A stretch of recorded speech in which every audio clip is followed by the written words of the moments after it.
pagi hari ini. Kita akan membacakan kitab Sabinatul Najah yang berkaitan dengan hukum syariat fikih. Sampailah di sini kita tentang masalah syarat qasar yang ketiga.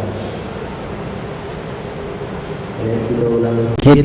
Kemarin di syaratnya ada 7 ya. Bismillahirrahmanirrahim. Faslun syurutul qasri sab'atun. Fasal menjelaskan syarat qasar. Qasar itu apa? Meringkas sholatnya.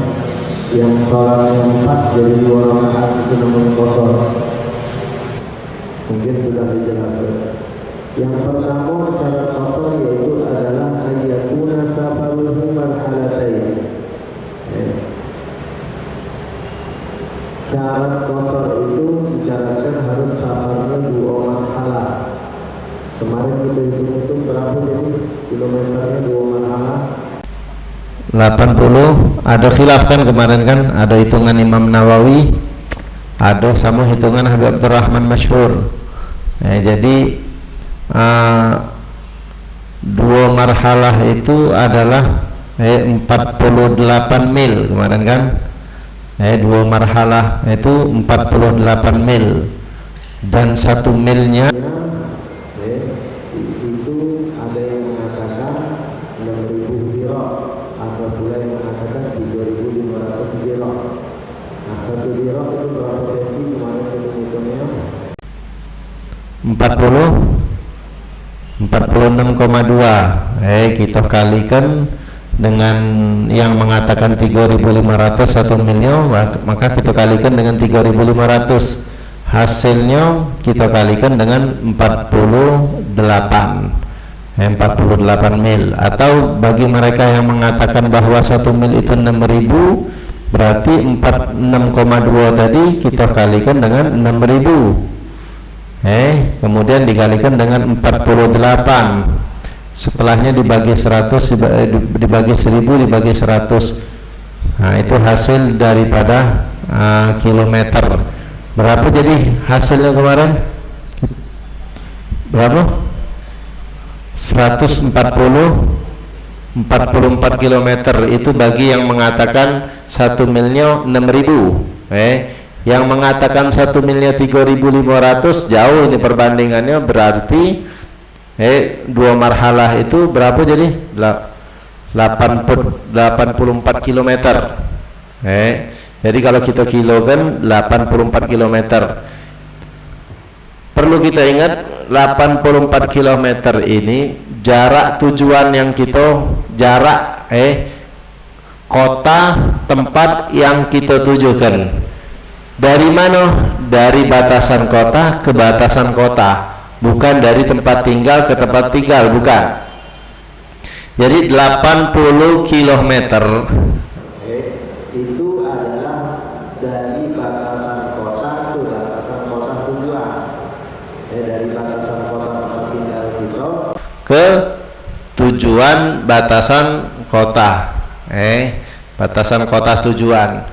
Jaraknya 84. Misal dari rumah kita ke rumah yang ingin kita tujukan, yang kita ingin tujukan ke situ, itu jaraknya misalnya 84, tapi antara batas kota ke batas kotanya tidak sampai 84, maka tidak boleh mengqashar sholat ketika kita berangkat ke tujuan tersebut. Jadi yang jadi patokan itu adalah dari batasan kota ke batasan kota. Nah, batasan kota ini itu yang menjadikan permasalahan. Kalau zaman dulu itu batasan kota itu dipagar,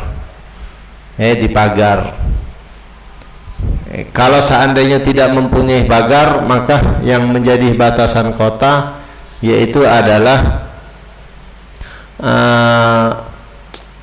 al-umran. Al-umran itu bangunan-bangunan, sebuah desa, sebuah tempat yang di situ ada penduduknya.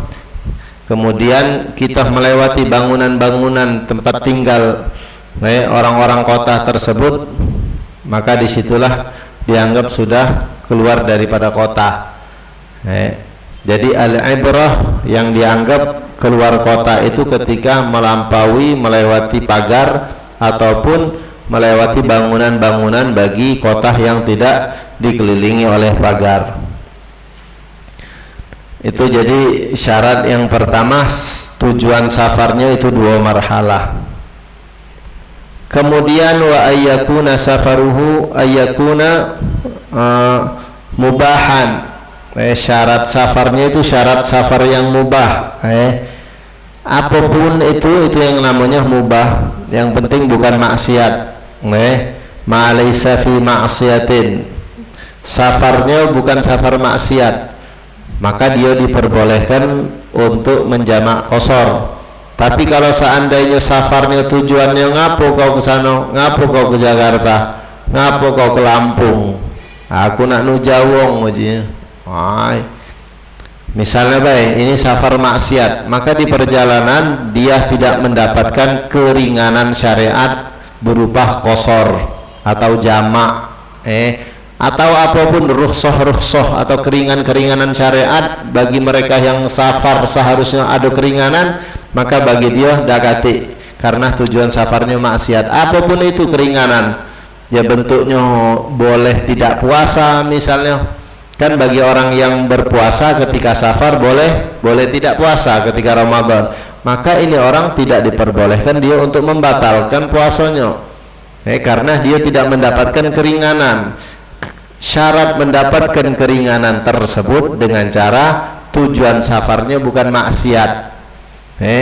Baik itu safarnya cuma sekedar jalan-jalan, ataupun pergi acara maulid, ataupun nikahan, atau tijarah misalnya mau dagang urusan bisnis, atau membayar hutang. Zaman dulu kalau bayar hutang ya harus berangkat misal, atau mau menyambung tali silaturahmi, jadi tidak masalah. Yang penting bukan maksiat. Yang penting bukan maksiat, walaupun safarnya safar makruh. Apa itu safar makruh? Safar makruh ini adalah contoh di sini disebutkan kasafari wahdah, berangkat sendirian. Itu hukumnya makruh. Disunahkan kita kalau seandainya ingin berangkat, itu dianjurkan oleh syariat cari gewang, walaupun sikok gewangnya, jadi wong duo gitu sama dia berangkat. Nah kalau dewean safar, itu hukumnya makruh. Boleh tak dia menjamak qasar? Boleh, karena bukan maksiat. Karena bukan maksiat. Yang namanya makruh ya bukan maksiat, maka dia tetap diperbolehkan untuk menjamak qasar. Tapi kalau seandainya tujuannya maksiat, maka tidak boleh. Kalau makruh tidak apa-apa. Contoh misal berangkat nak jualan kain kapan, nak jualan kain kapan di mana, Jakarta atau Lampung, jualan kain kapan hukumnya makruh. Jualan kain kapan itu hukumnya makruh, karena setiap pedagang yang jualan kain kapan itu selalu berharap adanya orang mati. Pasti dia selalu berharap banyaknya orang mati, jadi dimakruhkan bagi mereka yang berdagang kain kapan. Sampai haram ya tidak, yang jelas tidak haram. Kemudian yang berikutnya, syarat qasar yaitu adalah wal ilmu bijawazil qasr, pengetahuan terhadap perbolehnya mengqasar salat. Itu harus, tidak sah kalau seandainya kita berangkat ada orang falau ra'anna sayaqsurun faqasara ma'ahum jahilan lam tasihha salatuhu. Kalau seandainya kita berangkat, kita tidak tahu sama sekali masalah qasar ini, tidak tahu kita berangkat, kemudian berangkat rombongan melihat orang mengqasar salat, kita ikut-ikutan mengqasar salat juga, maka tidak sah. Jadi mengqasar salat ini harus disyaratkan mengetahui akan kebolehan mengqasar salat, itu syarat. Jadi kalau tidak tahu melok-melok bae jiwong jiwong Palembang melok-melok bae berangkat rombongan wong sholat 2 rakaat melok 2 rakaat juga dia, maka tidak sah karena disyaratkan harus mengetahui akan kebolehannya mengqasar sholat. Kemudian yang berikutnya syarat qasar sholat yaitu adalah wa niyatul qasri indal ihram. Niat qasar kapan? Ketika takbiratul ihram. Ketika takbiratul ihram kita niat di situ qasran lillahi ta'ala usolli fardhu dhuhri 4 raka'atin mustaqbilal qiblati adaan ma'muman, misalnya qasran lillahi ta'ala qasran lillahi ta'ala. Jadi dilintaskan ketika kita takbiratul ihram di hati kita bahwa kita mengqasar sholat. Kapan? Ketika takbiratul ihram.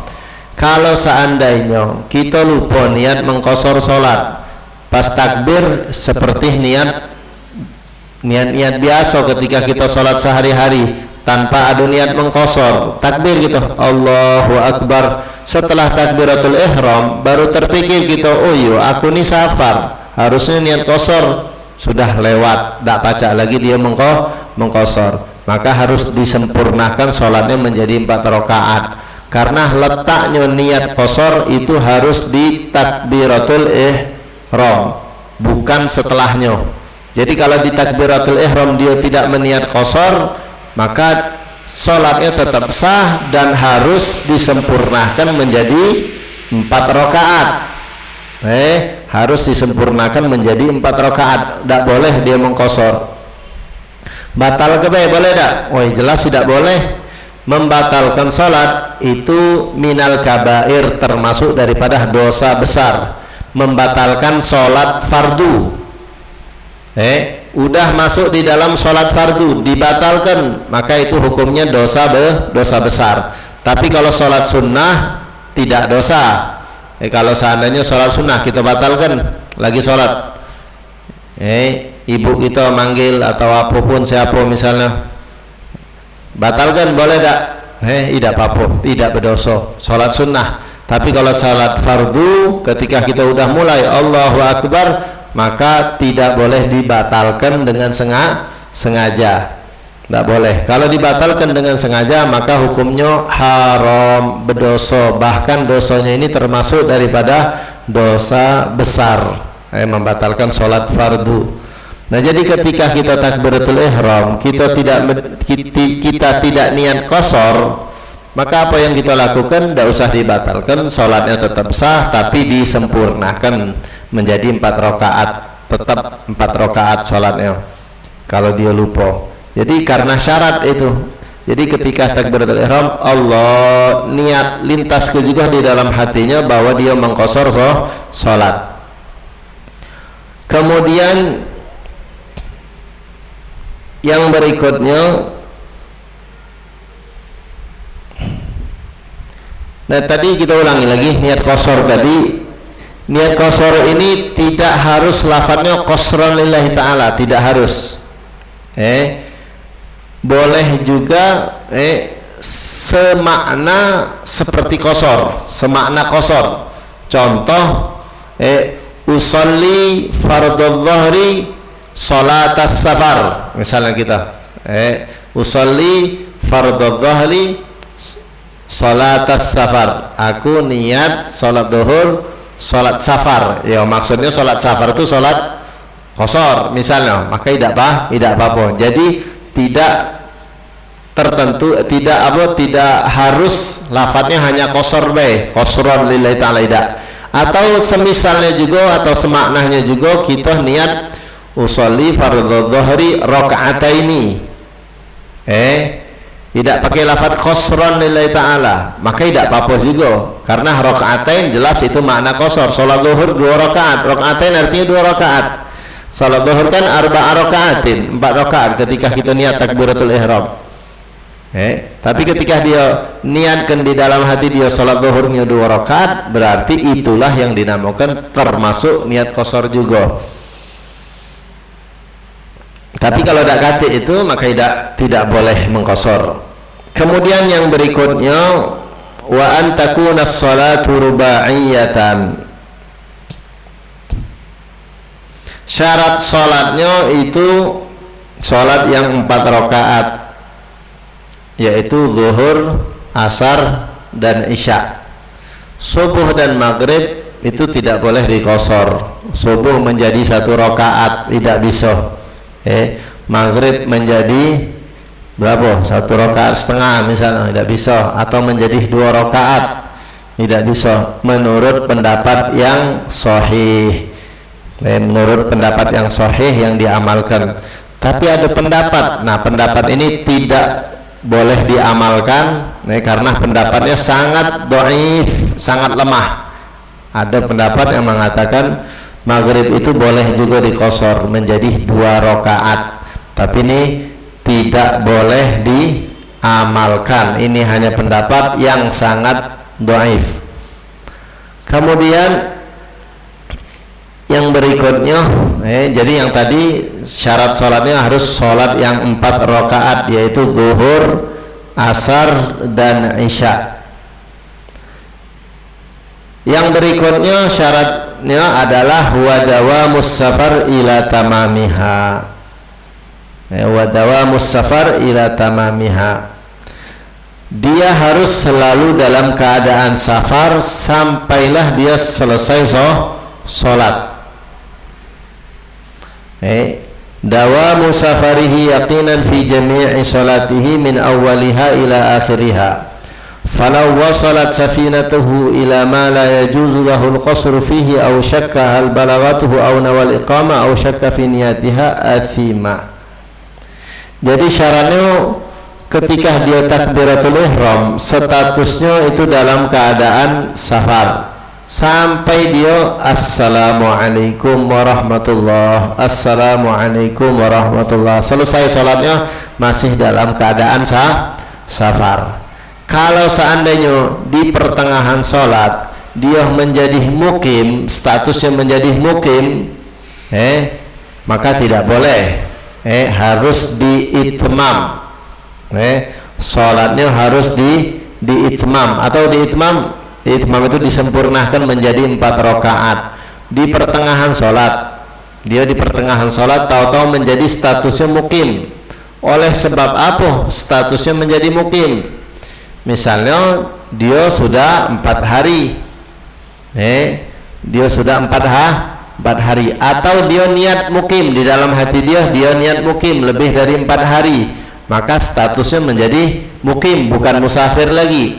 Nah, ketika dia di pertengahan sholat, dia statusnya menjadi orang yang mukim, maka wajib dia sempurnakan sholatnya menjadi 4 rakaat. Dia dalam keadaan safar. Contoh misalnya berangkat naik kapal, ketika di kapal dia sholat qashar, di pertengahan sholat kapalnya sampai ke tujuan dia, ke tempat asal dia, balik kampung dia sampai, dia lagi sholat, maka wajib disempurnakan menjadi 4 rakaat, karena syarat daripada qashar yang ke-6 ini yaitu adalah statusnya selalu status musafir dari awal sholat sampai terakhir sholat. Jadi kalau seandainya di pertengahan statusnya menjadi status mukim, atau mustautin, yang penting bukan musafir lagi status dia, maka wajib disempurnakan menjadi 4 rakaat. Kemudian yang berikutnya, wa alla yaqtadiya bi mutimmin fi juz'in min salatihi. An-sabi'a min syuruti jawazil qasri lil musafir alla yaqtadiya fi juz'in min salatihi bi mutimmin hala qadwatihi wa in dhannahu musafiran aw tabayyana ba'da tabayyuni itmamihi la qablahu kaunuhu muhdithan. Wa alla yaqtadiya bi mutimmin fi juz'in min salatihi. Syaratnya orang yang mengqashar salat ini tidak boleh dia menjadi makmum dari orang yang salatnya sempurna. walaupun sebagian daripada sholatnya saja, tidak boleh. Ada orang sholat zuhur dengan cara sempurna 4 rakaat sholatnya. Ada orang yang lagi musafir masuk, ini imam sholatnya sempurna, di rakaat yang ketiga dia sudah datang ketika rakaat yang ketiga. Oh, berarti sisa tinggal 2 rakaat lagi. Sudah aku kosor beda sholat melo imam itu. Tidak boleh. Tidak boleh walaupun tersisa 2 rakaat. Tidak boleh tetap. Jadi syarat mengkosor sholat itu tidak boleh menjadi makmum yang imamnya menyempurnakan sholat 4 rakaat. Tidak boleh. Kalau seandainya kita menyangka ini orang mengkosor sholat, ternyata dia tidak ada mengkosor sholat, maka wajib kita ikuti dia, menjadi itmam sholatnya, menjadi sempurna.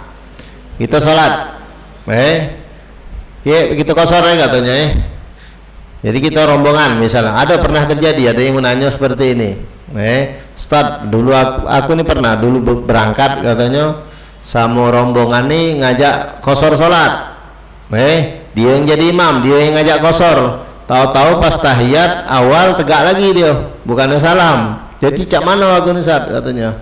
Maka wajib kita ikuti, menjadi 4 rakaat sholat kita, bukan batal, bukan. Tidak usah dibatalkan sholatnya. Kadang-kadang kan seperti itu terjadi. Mungkin ada teman kita ngajak mengkosor sholat, dia udah tahu tanya kosor, nyangkonya kadang-kadang wong ini menyangkau kosor itu jamak itu kosor, kadang-kadang kebalik antara jamak sama kosor.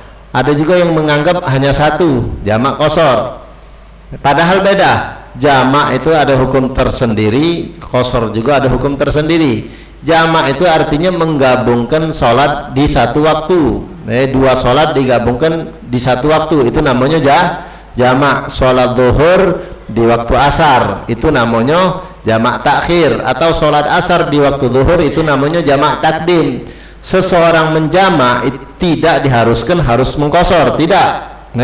Kalau pengen jamak misalnya tidak ada nak kosor, tidak apa-apa jatuhi selagi syarat-syaratnya terpenuhi. Berangkatnya itu tadi 2 marhalah, berangkatnya 2 marhalah, tidak ada nak kosor, sudah ada apa-apa nak jamak tidak apa-apa, atau mengkosor sholatnya, atau mengkosor sholatnya, tidak ada jamak, dia sholat zuhur di waktu zuhur, sholat asar di waktu asar dia, tapi sholatnya 2 rakaat, dia dalam keadaan safar, tidak masalah. Jadi tidak harus gabung antara jamak sama kosor, ini tidak harus gabung, boleh jamak boleh kosor atau digabung pun ya tidak apa-apa, jamak kosor. Sholat asarnya di waktu zuhur, 2 rakaat boleh, tidak masalah.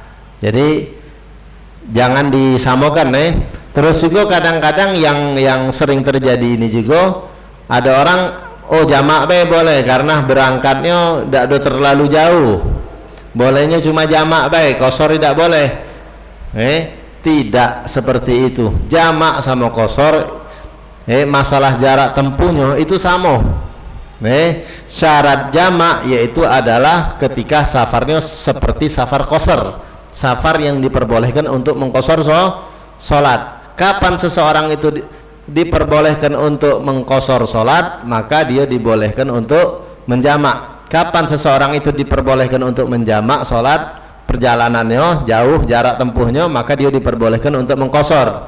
Jadi tidak bukan yang misalnya kalau ke mana misalnya ke Pegayut, Pegayut itu berapa kilometer? 30 enggak, atau 40 lah misalnya, 40 km, tidak nyampe 84 km. Boleh enggak jamak kosor? Ada orang mengatakan kalau kosor tidak boleh, kalau jamak tidak apa-apa. Jadi sholatnya digabungkan di dalam satu waktu, zuhur di waktu asar atau asar di waktu zuhur. Tidak, sama sebenarnya. Ketika tidak diperbolehkan untuk mengkosor sholat, berarti tidak boleh juga untuk menjamak sholat. Soalnya di sini kemarin kita sudah sebutkan bahwa syarat jamak jarak tempuhnya itu adalah sama seperti jarak tempuhnya qasar, yaitu 2 marhalah. Jadi ketika kita ke Pegayut misalnya, itu tidak boleh menjamak sholat dan juga mengqasar sholat kemanapun, tidak boleh menjamak dan juga tidak boleh mengqasar, tidak boleh menjamak dan tidak boleh mengqasar. Kapan diperbolehkan mengqasar? Maka diperbolehkan jamak di situ. Jadi sama baik, jangan dibeda-bedakan. Oh, kalau jaraknya dekat boleh jamak baik, qasar tidak boleh, tidak. Kalau jaraknya dekat tidak ada nyampe 2 marhalah atau 84 kilo, maka sholatnya seperti sholat orang yang mukim, orang yang tidak berangkat. Seperti apa dia sholat? Ya zuhur 4 rakaat, asarnya 4 rakaat, isyanya 4 rakaat, tetap terus digabung boleh tidak di dalam satu waktu? Tidak boleh, sama baik. Sama seperti orang yang tidak musafir, ketika safarnya tidak ada nyampe 2 marhalah. Jadi itu penting, perlu diketahui. Wa alla yaqtadiya bi mutimmin fi juz'in min salatihi. Kemudian masuk ke syarat Jumat. Mungkin sampai sini dulu ya. Kita tutup, buka pertanyaan. Apa nak lanjut? Tanya jawab Apa lanjut? Lanjut. Bismillah, lanjut katanya. Syurutul Jumu'ah, syarat Jumat itu ada 6. Syurutul Jumu'ah sittatun. Yang pertama yaitu adalah antakuna kulluha fi waqti dhuhri. Syarat sholat Jumat itu harus dilakukan semuanya di waktu zuhur. Semuanya di waktu zuhur. Waktu zuhur itu kapan masuknya? Zawalus syams, ketika tergelincirnya matahari. Ada yang bertanya, tidak tahu arti tergelincir. Apa itu arti tergelincirnya matahari? Tergelincirnya matahari saat matahari itu posisinya di tengah-tengah kita, kemudian berjalan lagi, melewati kita, maka itu namanya tergelincirnya matahari. Contoh, misalnya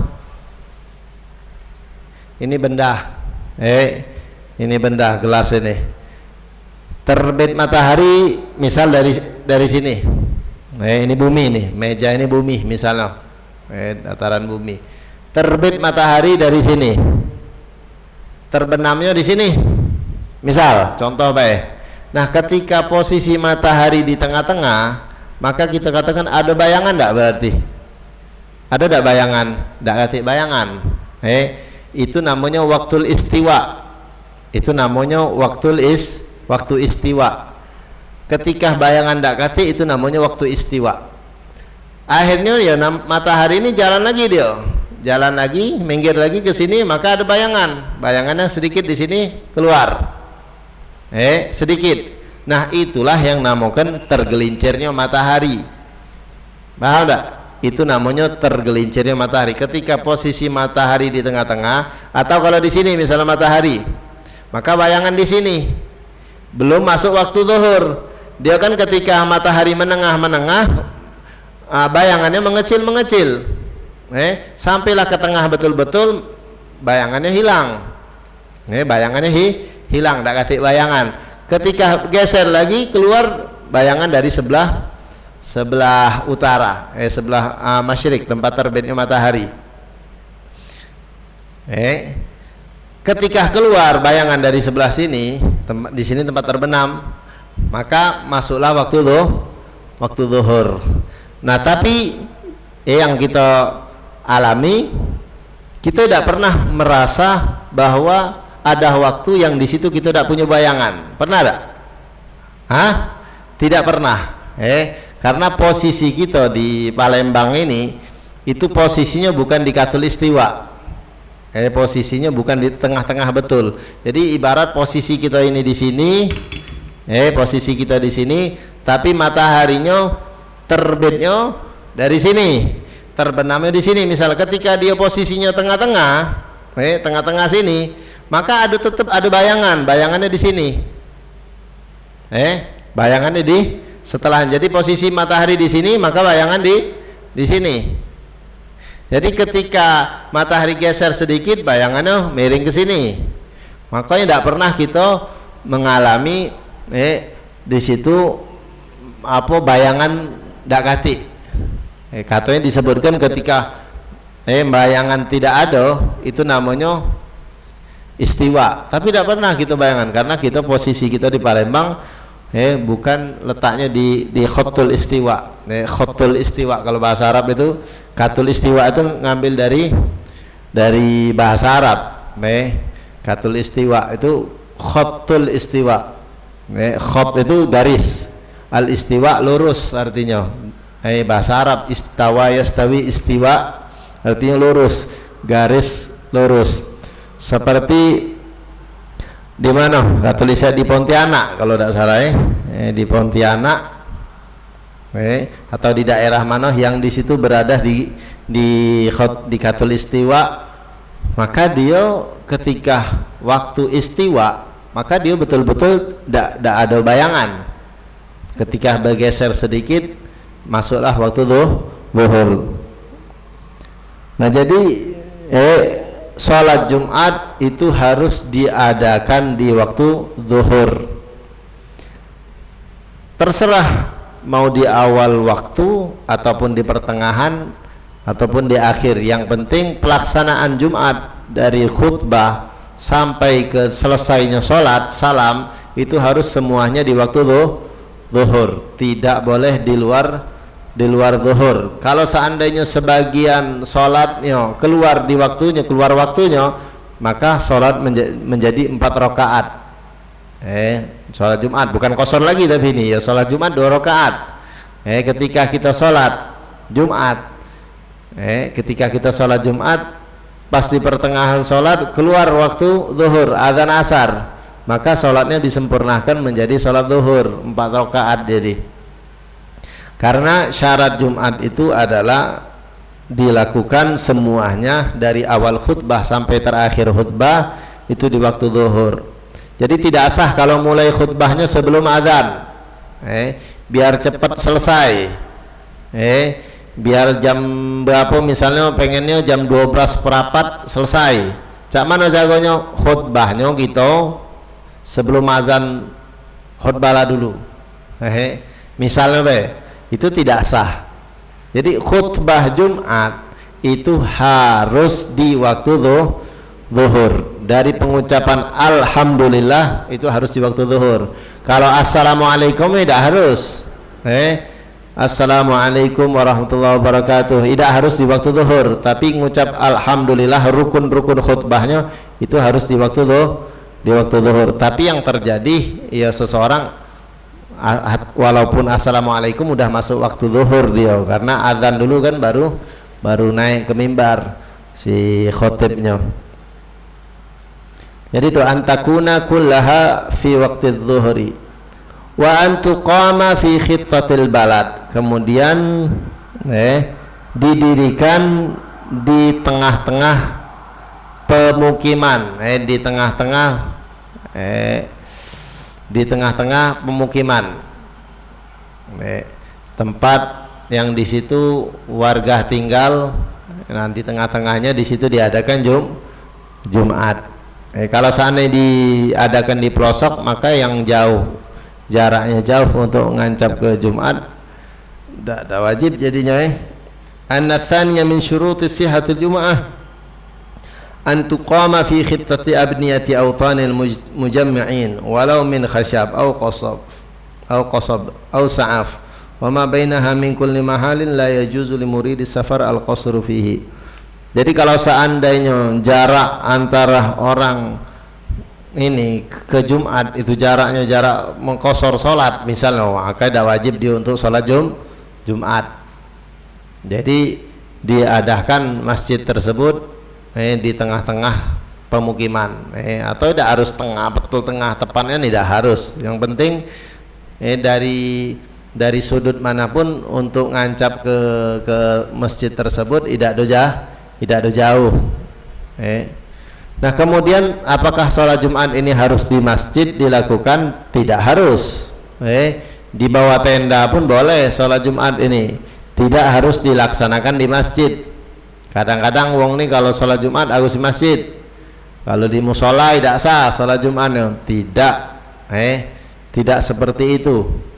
Sholat Jumat boleh di mana baik selagi tempatnya ya suci, memenuhi syarat-syarat yang lain.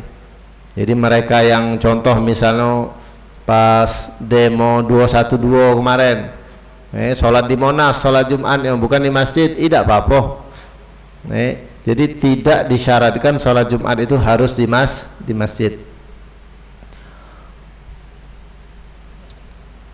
Boleh tak ngadakan masjid berdekatan? Masjid habisnya masjid lagi. Kalau seandainya ada alasan penuh misalnya, maka tidak apa-apa kita bangun masjid baru di situ, diadakan masjid kalau penuh. Dekat, kadang-kadang cuma berapa meter, 50 langkah kadang-kadang, atau 1 kilo ada masjid lagi. Apalagi tempat kita nih banyak, sebanyak-banyaknya masjid. Kalau seandainya penuh tidak masalah menambah masjid lagi. Tapi kalau tidak ada penuh maka tidak boleh. Ini beja kosong masih, nak bangun lagi masjid jangan. Penuhkan dulu tempat yang situ. Kalau udah penuh, udah muat lagi, udah memungkinkan lagi, wong sholat sudah di tempat yang tidak layak misalnya, sudah keluar ya sudah, bangun masjid di mana, di situ diadakan sholat juga. Tapi kalau seandainya sini sepi masih ada kosong dekatan, gabung ke baik. Digabungkan baik. Kecuali ada pemisah misalnya baik. Misah yang warga sini tidak memungkinkan untuk sholat di sini, yang di sini tidak mungkin disolat di situ misalnya baik. Ada pemisah, ada perperangan misalnya baik. Kalau di fikih itu contohnya ada perperangan antara warga sini dan warga sikonya. Itu penghalang, atau ada hewan buas, ada apalah, intinya tidak mungkin digabungkan. Kemudian wa antusalla jama'atan, syaratnya harus berjamaah, maka tidak sah kalau tidak berjamaah sholatnya. 1 rakaatnya yang penting mendapat berjamaah itu Jadi kalau kita menjadi makmum itu 1 rakaat dapat berjamaah, tidak apa-apa, sah. Kita sholat, kita datang telat, nengok imam sudah di posisi yang rakaat kedua, kita ikut, boleh tak?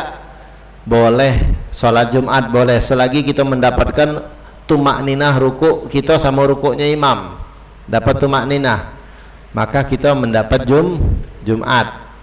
Kalau seandainya posisinya tidak ada dapat pas rukuk terakhir, tidak dapat gitu, posisi imam sudah i'tidal yang kedua atau sujud di rakaat yang kedua sudah, kita melok, boleh tak? Boleh melok. Niat apa? Niat Jumat, tapi sholatnya 4 rakaat. Niatnya niat Jumat, usolli fardhal jumu'ati, tapi sholatnya 4 rakaat. Kapan itu? Ketika tidak ada nyampe 1 rakaat kita dapat sama imam, tidak nyampe 1 rakaat, dapatnya ketika imam i'tidal di rakaat kedua baru datang, baru ikut, atau di sujud, atau ketika tahiyat misalnya baru ikut gitu. Maka niatnya niat sholat Jumat, tapi sholatnya 4 rakaat. Nah kemudian apakah boleh ketika kita sholat, nak sholat Jumat, kita datang ke masjid, ternyata imamnya udah selesai sholat. Setelah imam assalamualaikum warahmatullah, assalamualaikum warahmatullah, ada orang yang masbuk, masbuk 1 rakaat, akhirnya dia berdiri tegak lagi, telat 1 rakaat, boleh tak Jumat? Boleh dia Jumat. Nah kita menjadi makmum orang yang masbuk tersebut, boleh tak? Di sini ada khilaf, perbedaan ulama antara Imam Romli dan Ibn Hajar. Mungkin sering dengar antara Imam Romli dan Ibnu Hajar. Ibnu Hajar mengatakan tidak bisa sholat Jumat seperti itu.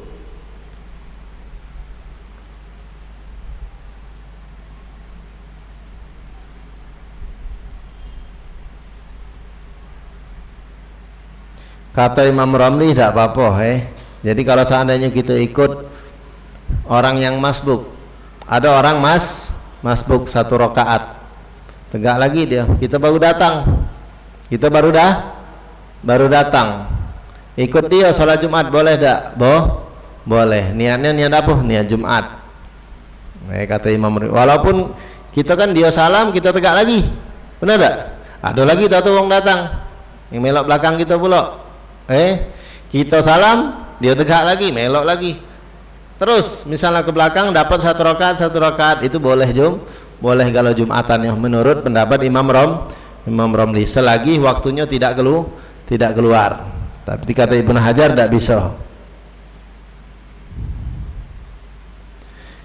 Kemudian yang berikutnya yaitu wa yakunu arba'ina ahraran dzukuran balighin mustautinin, mungkin akan dilanjutkan di pelajaran berikutnya.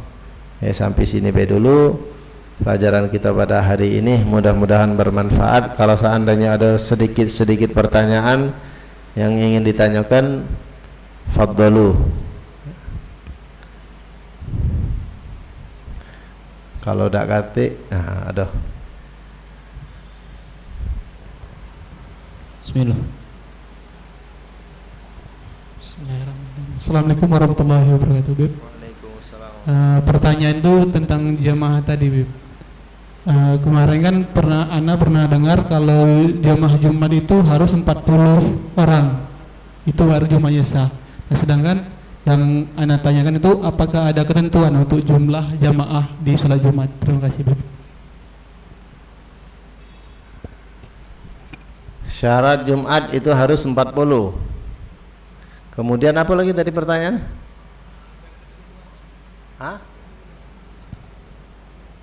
Ketentuan jumlah jamaahnya. Ketentuan jamaah itu harus 40. Maksud Ana pernah dengar kalau semisalnya belum sah sholat Jumat itu kalau jamaahnya belum mencukupi 40. Nah, sedangkan apakah di Islam, di syarat Jumat sendiri, apakah ada jumlah ketentuannya, Bu? Nah, sebenarnya ini pelajaran yang bakal kita baca setelahnya ini langsung wa ayyakunu arba'ina ahraran dzukuran balighin mustautinin, itu syaratnya harus 40. Jadi 40 itu bukan hanya 40 orang, 40 ini harus mempunyai sifat-sifat dia laki-laki, dia baligh, dan dia statusnya bukan orang yang mukim ataupun musafir, emang orang penduduk asli di situ 40-nya ini. Jadi itu emang betul, itu disyaratkan harus 40. Imam termasuk juga dihitung, bukan imam tidak dihitung, makmum 40 tidak, sama imam 40 itu sah. Jadi kalau seandainya ada yang batal sih kok batal kalau. Jadi kalau ada batal jadi 39 deh. Jadi 40 itu emang betul disyaratkan harus 40. Adapun yang pernah terjadi pada sahabat, zaman sahabat pernah terjadi sholat ketika Rasulullah lagi khutbah, tahu-tahu sahabat lari banyak karena ada dagangan masuk. Ada dagangan masuk, orang-orang akhirnya mereka lari kalau ke dagangan tadi. Tinggallah tersisa jumlah hanya 12 atau 13 orang di situ, dan Nabi tetap melanjutkan khutbahnya. Itu ya, makanya ada madhab yang mengatakan tidak ada harus 40, sampai mereka matokkan karena pernah terjadi seperti itu, Nabi terus tetap melanjutkan, maka sah-sah baik katanya. Tapi madhab kita Syafi'i tidak. Yang terjadi terus menerus itu lebih dari 40. Karena ada kejadian baik, kemudian juga kejadian itu ya tidak sering, hanya kejadian. Tapi yang sering terjadi 40. Makanya madhab kita Syafi'i itu menentukan bahwa sholat Jumat itu harus diadakan 40 orang yang mempunyai sifat dia laki-laki. Kalau perempuan tidak dihitung, perempuan sah tidak sholat Jumat? Sah dia sholat Jumat. Perempuan kalau nak sholat Jumat sah sholat Jumatnya, dan tidak perlu sholat zuhur lagi kalau dia galak, tidak apa-apa. Tapi dia tidak dihitung dari 40. Kemudian balik, anak yang belum balik ikut sholat tidak dihitung di dalam 40 ini. Mustautin itu penduduk asli dia di situ, emang dia tidak ada berangkat ke kemana-mana, tempat ditinggal Lionian. Kalau nak keluar juga dia ketika ada hajat baik balik lagi dia ke tempatnya. Ini namanya mustautin, penduduk asli lah. Maka selain daripada mereka, orang yang musafir misalnya datang ke situ ikut sholat, maka dia tidak dihitung daripada 40, walaupun dia laki-laki yang balik, dia tidak dihitung dari hitungan 40. Mungkin ini jawabannya di pelajaran berikutnya, pasti lebih jelas nantinya.